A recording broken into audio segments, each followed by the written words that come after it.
Sagung dumadi rahayu Pakde. Rahayu sagung dumadi.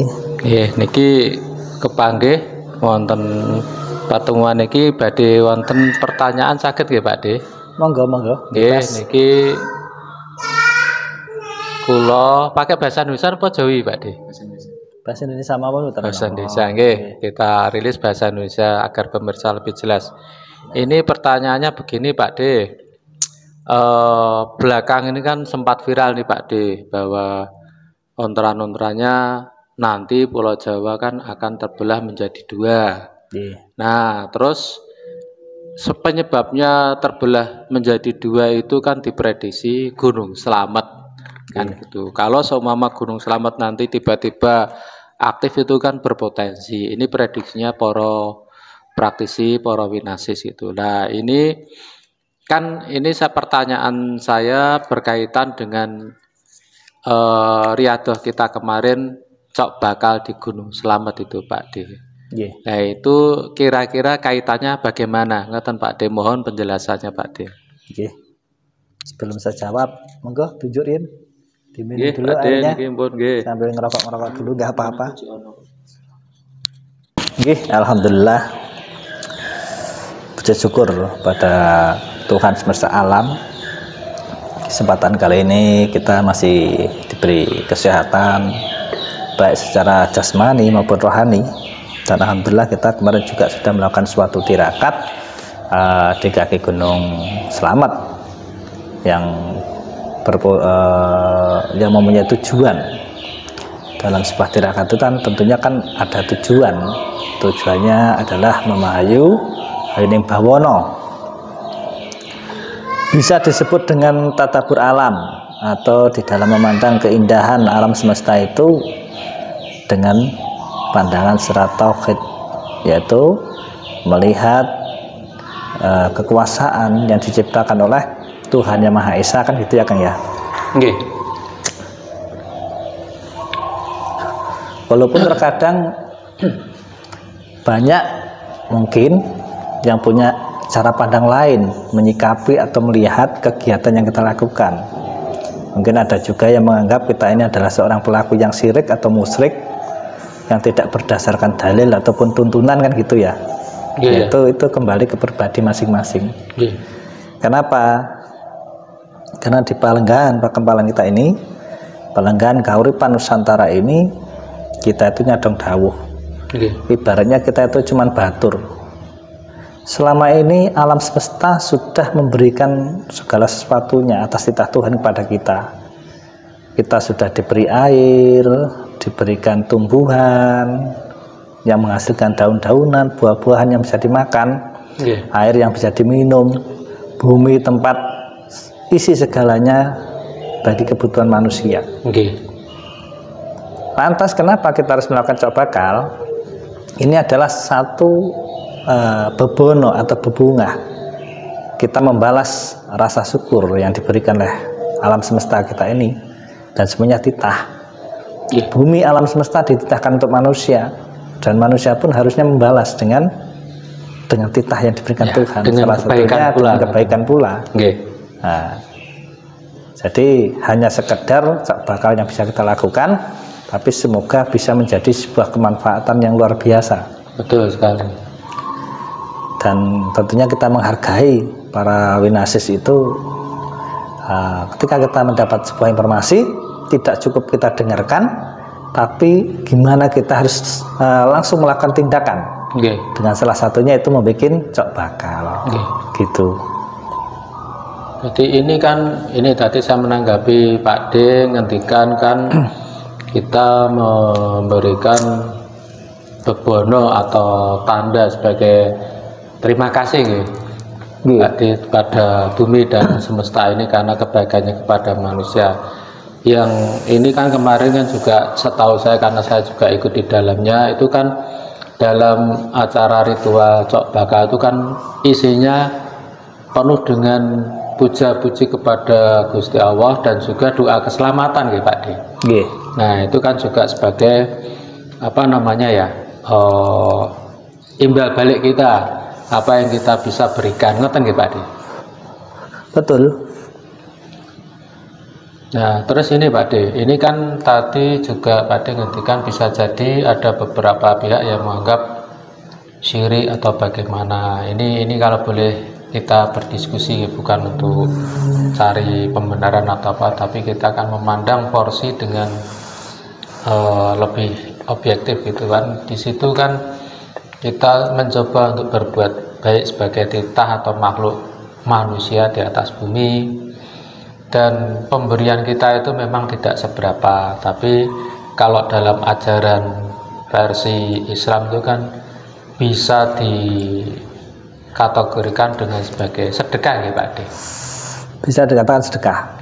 Nah ini kan juga kaitannya dengan kalau dibilang dalilnya apalah, kalau kita sudah berinya sedekah kan ya tidak perlu dipertanyakan, banyak dalil ya Pak De. Nah ini mohon dijelaskan Pak De supaya juga bisa jadi pencerahan bagi semuanya, terutama pemirsa ngoten Pak De. Yeah. Kemarin kita melakukan sebuah tirakat di kaki Gunung Slamet itu, kita menyedekahkan bagian dari pemikiran kita. Andai kata setelah kita mendapatkan informasi dari sebuah para winasis yang mengatakan bahwa Gunung Slamet itu kalau meletus nanti Pulau Jawa akan terbelah menjadi dua, gitu ya informasinya ya. Okay. Nah, sempat viral itu Pak De. Nah, dengan itu kan kita harus berpikir, mengolah pikir kita, cari solusinya supaya itu tidak terjadi bagaimana. Salah satunya kita menggunakan tenaga kita untuk melakukan sebuah tirakat di sana. Betul. Dengan kita melakukan sebuah perjalanan menuju lokasi, dan sedikit kita menggunakan yang namanya harta. Harta itu ya untuk perjalanan kan memerlukan uang toh. Betul. Kita semua butuh biaya Pak De, karena biaya, ada sewa bis dan lain-lain lah gitu. Ya sedikit dari kita curahkan, betul Pak De.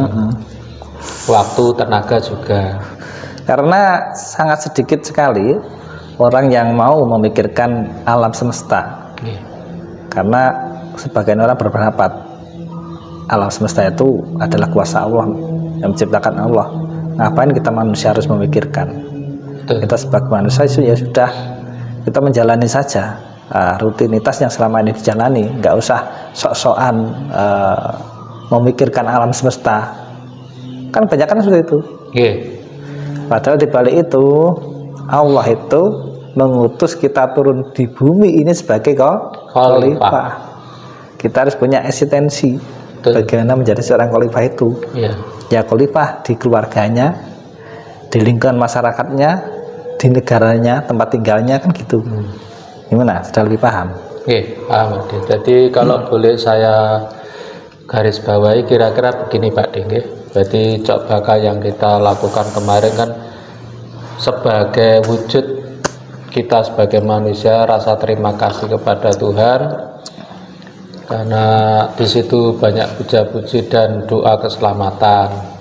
Terus entah dibilang kaitannya sama viral Pulau Jawa mau putus atau enggak, itu kan kita tidak mengangankan atau tidak terlalu memikirkannya Pak De. Karena yang kita pikirkan adalah setelah kita mendapat petunjuk melakukan cok bakal di sana, ya kita jalankan. Begitu Pak De. Semoga semuanya selamat, damai dan sentosa. Ngoten mawon. Amin. Iya. Karena apa? Karena kita dalam mendapatkan dawuh ini yang disampaikan oleh Allah Subhanahu wa taala, Tuhan semesta alam ini, kita tidak bisa mendengar langsung perintah itu dari Tuhan sendiri, tapi tentunya Tuhan akan memberi suatu dawuh itu melalui perantara. Contohnya kita perantaranya melalui eyang.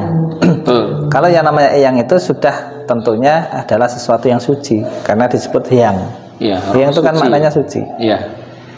Beda dengan dawuh nenek moyang. Nah, makanya di dalam kita belajar di dunia spiritual ketuhanan ini, kita itu menggunakan ajaran luhur, bukan ajaran nenek moyang.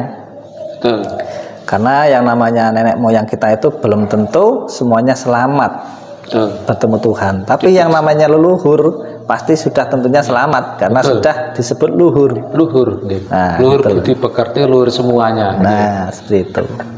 Dan ini nanti kita sambung agenda kita kan mau ke mana? Gunung Merapi. Gunung Merapi dan Gunung Lawu. Lawu. Nggih.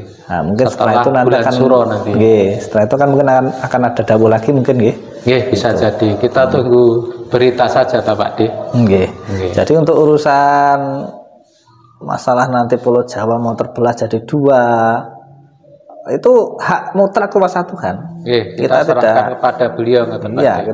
kita yang penting bagaimana bisa memberikan sesuatu manfaat pada alam semesta, karena alam semesta ini selalu memberi manfaat pada kita. Betul sekali. Harus ada imbal Nggih. balik. Betul. Seperti itu. Nggih. Jadi berarti intinya semuanya sebagai apa ya? Maujud atau manifestasi kebersyukuran kita ngoten nggih Pak D. Nggih.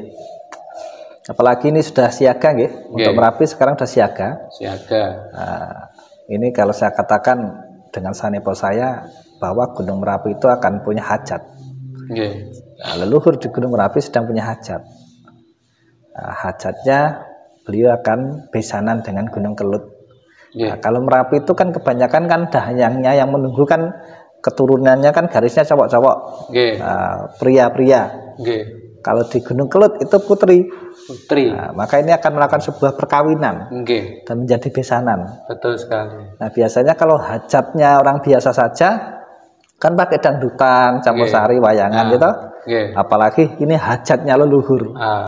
Geden. Geden. Ontran-ontran. Jadi nggak tahu nanti musiknya apa. Musiknya bisa ditebak Pak D. Jagat gede Pak D. Berdangdut. Nah, mungkin bisa dangdutan, bisa keroncongan, Iya. atau campur sarinan, Betul. atau bisa ringgit purwa kan gitu.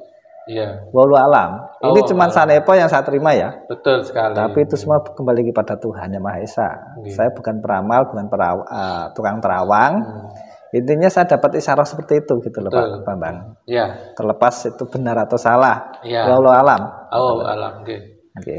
Jadi paling tidak kan kita sebagai manusia ketika diberikan apa ya pengetahuan tentang tanda itu minimal kita juga underbeni kepada alam juga gitu Pak. Iya. Juga kepada sesama makhluk dan manusia. Iya. Makanya kita datang juga menghaturkan doa keselamatan ngoten Pak. Iya. Jadi nanti biar perhelatan biar berjalan tapi keselamatan alam terutama juga manusia juga masih terjaga. Kira-kira ngaten nggih Pak D? Nggih, yang penting kita eling lan waspada. Kita Betul harus sekali. waspada. Waspada itu ya waspada di dalam dirinya sendiri, waspada kepada semesta alam. Betul. Jadi waspada sama jagat cilik dan jagat gede intinya gitu. Betul. Saya kira begitu. Ada pertanyaan lagi? Nggih, berarti kembalilannya eling lan waspada nggih Pak D. Nggih. Ya ini sepertinya sudah cukup banyak ini Pak D. Nanti kita bisa sambung di kesempatan lain karena kita juga persiapan juga tuh Pak D nanti Nggih. selanjutnya. Nggih. Kiranya cukup sekian, matur nuwun segalanya. Kalau Sami-sami. ada salah mau dimaafkan, tapi kalau ada kebenaran itu mutlak dari Gusti Allah yang Maha Kuasa. Nggih. Sampun setengahipun sakutu mergi rahayu.